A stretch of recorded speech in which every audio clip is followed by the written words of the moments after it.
जारी आदेश के मुताबिक कामेश्वर सिंह दरभंगा संस्कृत विश्वविद्यालय, बीर कुंवर सिंह मुंगेर विश्वविद्यालय, पटना विश्वविद्यालय, मगध विश्वविद्यालय, अरबी फारसी विश्वविद्यालय, पाटलिपुत्र विश्वविद्यालय के कुल सचिवों के कार्यों पर अगले आदेश तक के लिए इसके अलावा राजभवन द्वारा जारी आदेश के मुताबिक कामेश्वर सिंह दरभंगा संस्कृत विश्वविद्यालय, बीर कुंवर सिंह विश्वविद्यालय, मुंगेर विश्वविद्यालय, मगध विश्वविद्यालय, पटना विश्वविद्यालय, अरबी फारसी विश्वविद्यालय और पाटलिपुत्र विश्वविद्यालय के कुल सचिवों के कार्यों पर अगले आदेश तक के लिए पाबंदी लगाई गई है।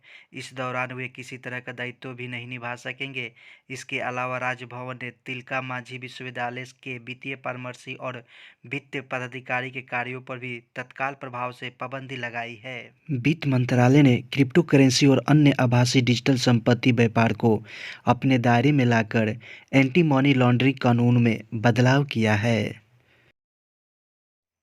पिछले 2 दशकों में एकत्रित उपग्रह डेटा के अनुसार उत्तराखंड के 2 जिले रुद्रप्रयाग और टिहरी भूस्खलन के सबसे अधिक जोखिम का सामना कर रहे हैं।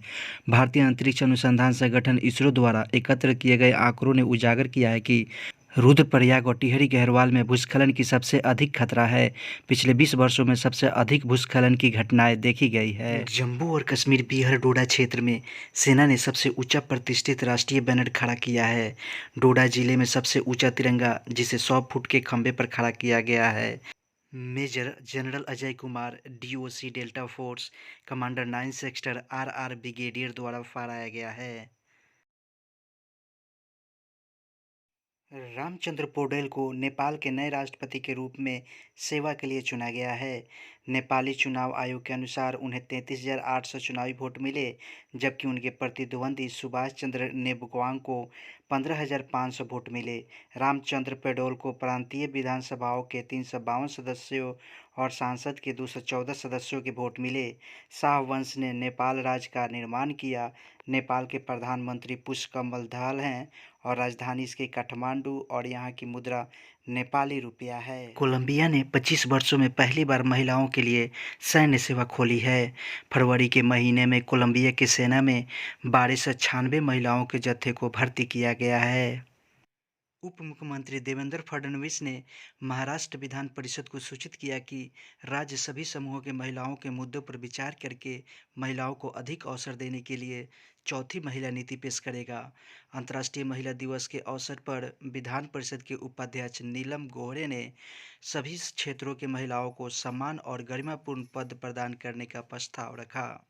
हिंदुस्तान यूनिलीवर लिमिटेड HUL के नए प्रबंध निदेशक और CEO के रूप में UK स्थित मूल कंपनी यूनिलीवर के एक वरिष्ठ कार्यकारी रोहित जावा के चयन को कंपनी के बोर्ड द्वारा अनुमोदित किया गया है। FMGC दिग्गज ने स्टॉक एक्सचेंजों को सूचित किया है कि नियुक्ति, जो 5 साल की अवधि के लिए है, 27 जून 2023 से शुरू होगी। 2013 से हिंदुस्तान यूनिलीवर के मौजूदा MD और CEO संजीव मेहता की जगह रोहित जावा लेंगे। एक्सिस सिक्योरिटीज के प्रबंध निदेशक और CEO B गोप कुमार को एक्सिस एसेट मैनेजमेंट कंपनी द्वारा प्रसिद्ध fund house axis mutual fund का नया CEO नामित किया गया है। कंपनी के पिछले CEO चंद्रेश निगम की जगह गोप कुमार ने ली है। ऑस्ट्रेलिया और भारत व्यापक आर्थिक साझेदारी में तेजी लाने और अपने रक्षा संबंधों को बढ़ावा देने के लिए सहमत हुए हैं।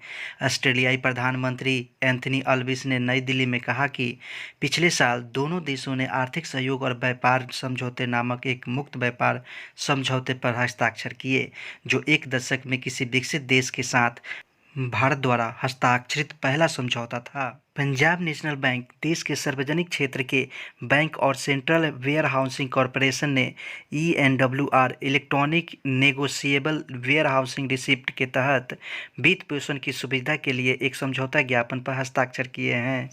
साझेदारी का उपदेश किसानों, खाद्य प्रसंस्करणकर्ताओं, व्यापारियों को CWC के गोदामों में जमा कृषि जिन्सों को गिरवी रखने के एवज में वित्त की आसान पहुंच प्रदान करना है। रक्षा मंत्रालय ने भारतीय वायुसेना के लिए 667 करोड़ रुपए की लागत से 6 डोर्नियर विमान खरीदने के लिए हिंदुस्तान एरोनॉटिक्स लिमिटेड के साथ एक सौदा किया। रक्षा मंत्रालय ने अनुबंध की घोषणा करते हुए कहा कि इन 6 विमानों को शामिल करने से दूर दराज के क्षेत्रों में भारतीय वायुसेना की परिचालन क्षमता में वृद्धि होगी।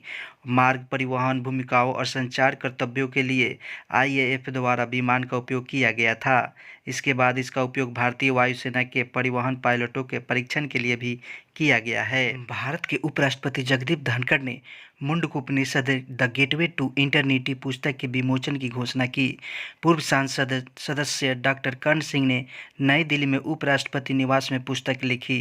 वह भारत के एक दार्शनिक और राजनीतिज्ञ हैं।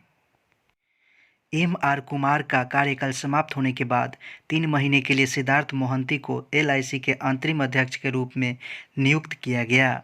सरकार ने 11 मार्च को सिद्धार्थ मोहंती को नामित किया, जो वर्तमान में प्रबंध निदेशक और मुख्य कार्यकारी अधिकारी के रूप में कार्यरत हैं।